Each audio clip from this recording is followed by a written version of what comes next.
Welcome back. Kate Daly Show at your service. And make sure and text to Birch Gold 989898. That's the phone number. It's 6 digits, 989898. And then just text my name, Kate, Kate. How easy is that?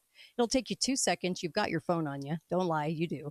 And let me just say that you're going to get free information on what to do financially to prepare for digital tyranny, digital currency coming in. And this information is very, very, very important. So please text them right now. The information is always updated. If you haven't done that for a while, do it again because you're going to get some wonderful information. Also, gold, my guest on Tuesday said gold's about to jump. So I would probably buy some gold right now. That would be a really good suggestion. And I think he's always right on the money. So there you go. And forgive the pun too. Sorry about that. Jay Beeber is with me from he is the executive director of the National Motorists Association. They are really out there helping people to understand what's going on with vehicles, cars, and the war on cars, most importantly. That song, I Can't Drive 55. You want to comment on that, Jay? Yeah. It was a great bumper music for us. Yeah. So our organization actually got started to fight what that song was about, which was the 55 mile an hour national speed limit in the United States here. I don't know people that remember that the federal government had this brilliant idea that on major highways, that you should only be able to drive 55 miles an hour. Right. And apparently the way that Sammy tells the story is that he got a ticket for going 62 miles an hour in New York State. And he got the ticket and handed it to his wife and said, "I can't drive 55." And that's how the talk came about. I love it. But we're the organization that got rid of the 55 mile an hour national speed limit. So Sammy, if you're listening, come and do a song for us. I love it. But we are, we're if you like driving faster than 55 miles an hour on the highway, you can thank the National Motors Association. I love that. See, you guys are making a lot of progress, and thank you for that because I cannot believe we used to have that that number as the limit. We're going back to that, unfortunately. That's Really? what's happening. The federal government really wants to push lower speed limits on every roadway, including highways. But they really, like on your surface streets, they just want it to be arbitrary. They just change some of the rules around how to set speed limits, and it's going to be a disaster. Oh my because gosh. they just want everybody to go slower. So, and part of this is because they want people to, like, if you have to decide, well, am I drive my car? Am I going to take public transit? They want everybody to take public transit, right? So it's like, well, I mean, it's going to take me 3 times longer now to take public transit. I'm going to drive my car. But if they can slow down your car, all of a sudden that public transit looks a lot more appealing. So that's what they're trying to do here. I didn't even think about that. You're exactly right. Yep. That's part of the mission. That's part of what they're doing. Wow. We also know that they keep pushing electric, but we know that we cannot handle the electric load in this country. We can't even service the ones we actually have out on the road. And so the destination point of that agenda is not to get us in electric, it's to get us not driving at all. What are your thoughts on that? Yeah, I mean, look, the National Motors Association is truly agnostic as to whether somebody personally wants an electric vehicle. For some people, it works for them. They don't have to go far. They're in a state in which the weather is not too hot, not too cold, doesn't affect the battery as much, doesn't affect your range. But for long distance trips, for most people in their lives, an electric vehicle doesn't work. But we're agnostic about that. But we strongly feel that the federal government should not be pushing it on people and should not be mandating things.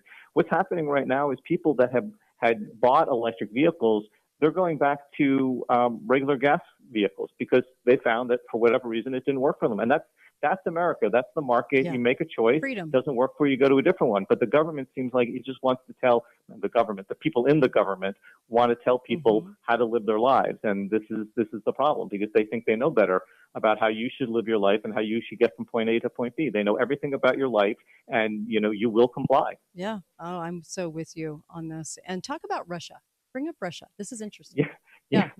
Yeah, so we were talking earlier about the fact that, what would life be like if you couldn't just get in your car and go somewhere? Well, when I was younger, after I graduated college, we visited the Soviet Union, and it was still the Soviet Union then, and Gorbachev was in power, but there were a lot of restrictions. I was shocked that people in Russia, if they could even have a car, Mm-hmm. in the Soviet Union, they had to get permission to go to different parts of the country. Like you had to get the government's permission to do that. And I was used to, as a kid, we traveled the country in the summers. My dad was a school teacher. We visited all the states and all the national parks. And we didn't have to ask anybody's permission. So I was shocked by this. But what I'm seeing now is sort of a mirror of that, which is that all of these restrictions are getting to the same thing, which is you can't go where you want to go when you want to go there or how you want to go there. And even though it may not be the same way that they were doing it in the Soviet Union, the result is the same. That loss of freedom is the same. And it's sort of shocking to me that's what's happening here in the United States right now. Oh my gosh. Can you tell people how to get to the National Motorists Association? What's Yeah, the it's best real site? simple. Mm-hmm. You can do an internet search for the National Motorists Association. Will come right up. The website is simple. It's motorists.org. Motorists is plural. .org. And you can find us. Become a member. The cost is really cheap. It's basically the price of a tank of gas, or Nice. half a tank of gas if you live in California. But Right. but yeah, it's $42 a year. It's like it's nothing, and Yeah. we're fighting this fight, and we're helping you fight your fights in the local areas. So it's a lot of synergy there, and become a member, support the cause, because that's the only way we can fight against this. We have to have an army of people who are out there helping us and us helping them to push back against these really authoritarian policies that are being foisted upon us at the state, local, and federal level. Where's your concentration going right now? Where are the biggest fights right now? On which part? Like the kill switch, Well, which part of it? well there's interesting. It's like I feel like every day I wake up and it's whack-a-mole. Yeah. Like Yeah. there's another thing, and so like recently the big story was how your car is spying on you, and we were down in D.C. and talking to members of Congress about passing some things to protect your privacy and your personal automobile. For people that haven't heard the story, if you have a newer vehicle, all of the electronics in that vehicle, and if it's connected to the internet, it is sharing that information with the car manufacturers in real time, and then they're selling that to third-party data brokers, and they're then selling that, say, to your insurance agency, and then your insurance agency is using that as an excuse to jack up your rates. For example, like, oh, you accelerated too fast, you broke too hard, or you're driving in the night, and it's more dangerous to drive at night, and I mean, all of these reasons that they can jack up your rates because that's what the insurance industry does. So, you're absolutely right. so that's one thing we're working on in D.C., but also in a number of places around the country. They want to ban right turn on red. So if you like the fact that you can go up to a traffic light right now, and if it's safe to do so, you don't have to sit there at a red light if you're going to make a right turn. You make that turn. They want to ban this around the country. And we're fighting back against that. So. Oh my gosh, I love this. And also, I don't think people realize about the spying in the cars and all the information that's given. And I think it's like even in the terms and conditions when you're signing on a car, but people just don't read those. And so, what year would you have to go back to so that you can avoid all spying? Oh. Well, here's the thing. So all really modern vehicles from the 2000s, mid 2000s up, maybe even before that, have what's called the black box, like an airplane does.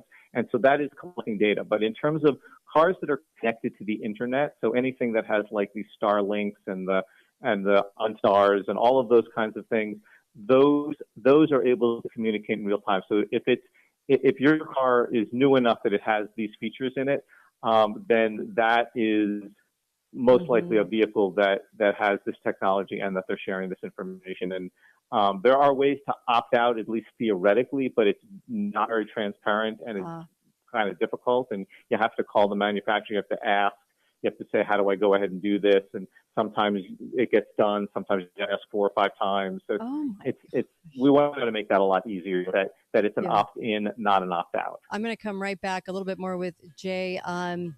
It's bizarre, isn't it, to think about this, but National Motorists Association, they're doing a heck of a job. Be right back with Jay.